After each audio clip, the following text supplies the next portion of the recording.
જય માં મેલોડી. શું તમે વર્ષોથી માતા મેલોડીની ભક્તિ કરો છો, છતાં પણ તમારી કેટલીક મનોકામના અધૂરી રહી ગઈ છે? શું તમે જાણો છો કે માતા મેલોડી પાસે પ્રાર્થના કરવાની પણ એક ખાસ રીત હોય છે? અને શું તમે જાણો છો કે વાર પ્રમાણે રાખવામાં આવેલ ઉપવાસ તમારા જીવનમાં અદ્ભુત પરિવર્તન લાવી શકે છે? આજે અમે તમને એક એવું રહસ્ય જણાવવાના છીએ જે ઘણા ભક્તોને ખબર નથી. માતા મેલોડી સામે કોઈ રીતે માંગવું, કયા દિવસે શુભ માંગવું અને કયા વારનો ઉપવાસ કરવાથી કેવો લાભ મળે છે તે વિશે સંપૂર્ણ માહિતી મળશે. આ વિડીયો અંત સુધી જરૂર જોતા રહેજો, કારણ કે છેલ્લે અમે એક એવો ઉપાય પણ જણાવીશું જેનાથી માતા મેલોડીની અસીમ કૃપા ઝડપથી પ્રાપ્ત થઈ શકે છે.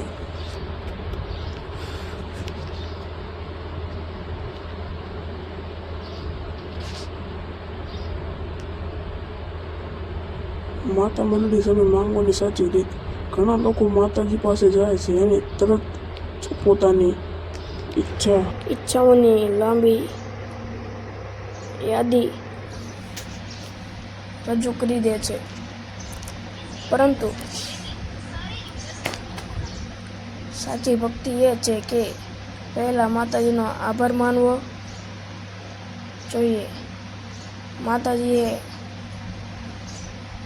અત્યાર સુધી આપેલા આશીર્વાદ માટે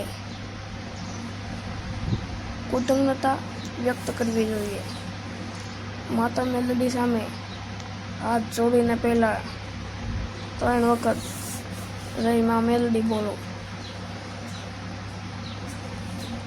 ત્યારબાદ શાંતિથી આંખો બંધ કરીને માતાજીનું સ્મરણ કરો ને પછી તમારી મનોકામના જણાવો.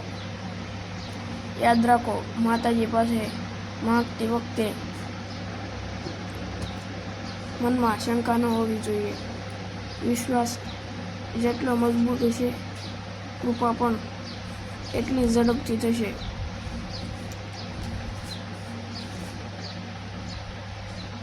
રવિવારના ઉપવાસનો લાભ. રવિવારનો ઉપવાસ આત્મવિશ્વાસ અને માન સન્માનમાં વધારો કરે છે. જે લોકો સમાજમાં પ્રતિષ્ઠા મેળવવા માંગે છે અથવા સરકારી કામોમાં સફળતા ઈચ્છે છે, તેમના માટે આ ઉપવાસ લાભદાયક માનવામાં આવે છે. સોમવારના ઉપવાસનો લાભ. સોમવારનો ઉપવાસ મનની શાંતિ અને પરિવારના સુખ માટે ઉત્તમ માનવામાં આવે છે. ઘરમાં કલહ રહેતો હોય અથવા માનસિક તણાવ રહેતો હોય તો સોમવારનું વ્રત લાભ આપી શકે છે. મંગળવારના ઉપવાસનો લાભ. મંગળવાર માતાજીની શક્તિ સાથે જોડાયેલ દિવસ માનવામાં આવે છે. આ દિવસ ઉપવાસ કરવાથી હિંમત, શક્તિ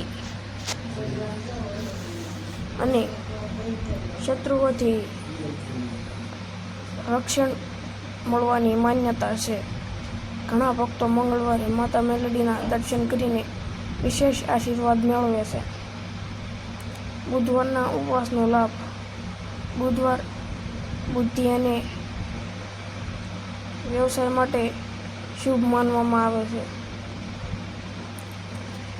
વિદ્યાર્થીઓ અને વેપારીઓ માટે આ દિવસનો વ્રત વિશેષ ફળદાયી ગણાય છે.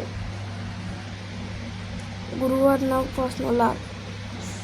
ગુરુવારનો ઉપવાસ જ્ઞાન, આધ્યાત્મિક ભક્તિ અને ગુરુ કૃપા માટે કરવામાં આવે છે. જે લોકો જીવનમાં યોગ્ય માર્ગદર્શન ઈચ્છે છે તેમણે આ દિવસે માતાજીનું વિશેષ સ્મરણ કરવું જોઈએ. શુક્રવારના ઉપવાસનો લાભ. શુક્રવાર સુખ, સમૃદ્ધિ અને પારિવારિક આનંદ આવે છે. આ દિવસે માતાજીને સુંદડી, ફૂલ અને પ્રસાદ અર્પણ કરવાથી શુભ ફળ મળે છે.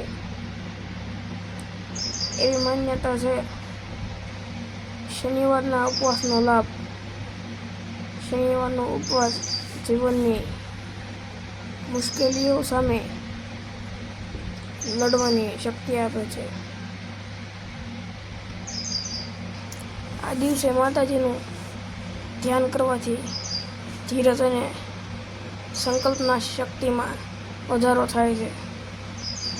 માતા મેલડીની અસીમ કૃપા માટે ખાસ ઉપાય. દરરોજ સવારે અને સાંજે ઓછામાં ઓછા 11 વખત જય મા મેલડીનો જાપ કરો. અઠવાડિયામાં એકવાર માતાજીના મંદિરે જઈને દીવો પ્રગટાવો અને શક્ય હોય તો જરૂરિયાતમંદ વ્યક્તિને મદદ કરો. સાચી ભક્તિ માત્ર પૂજામાં નથી પરંતુ સારા કર્મોમાં પણ છે. ઘણા ભક્તો કહે છે કે જ્યારે તેઓએ નિષ્ઠાપૂર્વક માતાજીનું સ્મરણ શરૂ કર્યું ત્યારે તેમના જીવનમાં ધીમે ધીમે સકારાત્મક પરિવર્તનો આવવા લાગ્યા. ભક્તિ, વિશ્વાસ અને સારા કર્મો સાથે કરવામાં આવેલી પ્રાર્થના હંમેશા મનને શક્તિ અને આશા આપે છે. તો ભક્તો, આજે તમે જાણ્યું કે માતા મેલડી સામે કેવી રીતે માંગવું અને વાર પ્રમાણે ઉપવાસના શું લાભ માનવામાં આવે છે. જો તમે પણ માતા મેલડીના સાચા ભક્ત હો તો કોમેન્ટમાં જરૂર લખો જય મા મેલડી.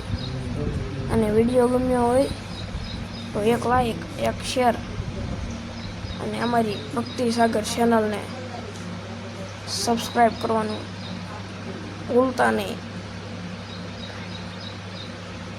જય મા મેલડી. જય મા મેલડી.